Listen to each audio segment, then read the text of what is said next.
माता तुलसी की कथा। एकादशी के पारण पर द्वादशी के दिन सुने माता तुलसी की कथा। नमस्कार भाइयों बहनों और मित्रों, आप सभी का मेरे YouTube चैनल शुभकर्मा ही अष्टों में स्वागत है। आज द्वादशी के दिन सुनते हैं माता तुलसी की कथा। द्वादशी के दिन माता तुलसी की कथा सुनने मात्र से अखंड सौभाग्य की प्राप्ति होती है और भगवान लक्ष्मी नारायण का आशीर्वाद हमेशा बना रहता है। एकादशी के पारण के लिए द्वादशी पर माता तुलसी की कथा को अवश्य सुनना चाहिए।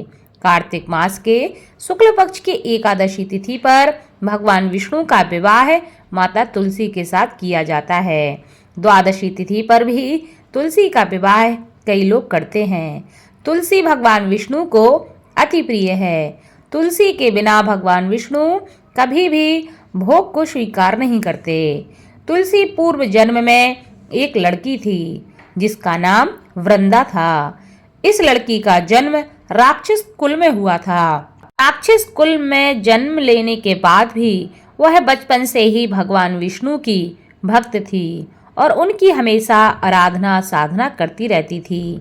जब वह बड़ी हुई तो उसका विवाह राक्षस कुल में ही एक दानव राजा जलंधर के साथ संपन्न हो गया।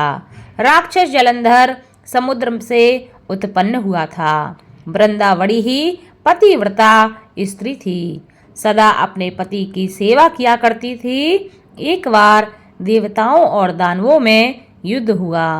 जब जलंधर युद्ध पर जाने लगे तो वृंदा ने कहा कि हे स्वामी, आप युद्ध पर जा रहे हो, आप जब तक युद्ध में रहेंगे मैं तब तक पूजा में बैठकर आपकी जीत के लिए अनुष्ठान करूंगी। जब तक आप वापस नहीं आते मैं अपना संकल्प नहीं छोड़ूंगी। जलंधर तो युद्ध में चला गया और वृंदा व्रत का संकल्प लेकर पूजा में बैठ गई। उसके व्रत के प्रभाव से देवता भी जलंधर को ना हरा सके। सारे देवता जब हारने लगे तो सारे देवता भगवान विष्णु के पास जा पहुँचे और सभी ने भगवान से प्रार्थना की कि हे भगवान, हमारी रक्षा कीजिए, नहीं तो राक्षस सबको मार देगा। भगवान कहते हैं, वृंदा मेरी परम भक्त है, मैं उसके साथ छल नहीं कर सकता। वह मेरी पूजा कर रही है, मैं उसके साथ इतना बड़ा अधर्म कैसे कर सकता हूँ। इस पर सभी देवता कहते हैं कि भगवान, इसका कोई भी दूसरा उपाय नहीं है, क्योंकि जब तक उसकी पत्नी उस अनुष्ठान में रहेगी तब तक उसका पति अमर रहेगा, उसको कोई नहीं मार सकता। इसलिए हम सब आपके शरण में आए हैं, आपको हमारी मदद अवश्य करनी चाहिए। हे नारायण, हमारी मदद करें। इस पर भगवान विष्णु ने जलंधर का रूप धरकर वृंदा के महल में वह जा पहुँचे। वृंदा ने जैसे ही अपने पति को देखा तो वह तुरंत पूजा से उठ गई और उनके चरणों को छू लिया। इधर वृंदा का संकल्प, जैसे ही वह पूजा से उठती है उसका संकल्प टूट जाता है। उधर युद्ध में देवताओं ने जलंधर को मार दिया और उसका सिर काटकर अलग कर दिया। जलंधर का कटा हुआ सिर जब महल में आ गिरा तो वृंदा ने आश्चर्य से भगवान की तरफ देखा, जिन्होंने जलंधर का रूप धारण कर रखा था। इस पर भगवान विष्णु अपने असली रूप में आ गए, पर वह कुछ बोल ना सके।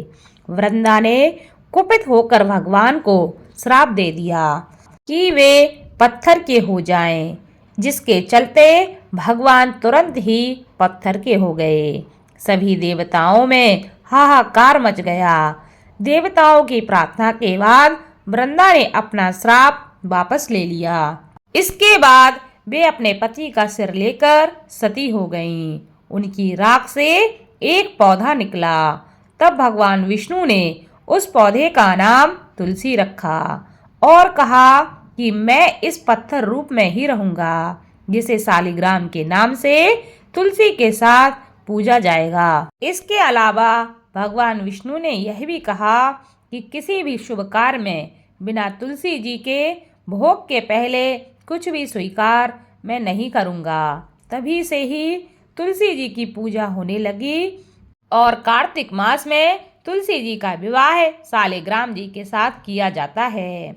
साथ ही देव उठनी एकादशी के दिन भी इसे तुलसी विवाह के रूप में मनाया जाता है।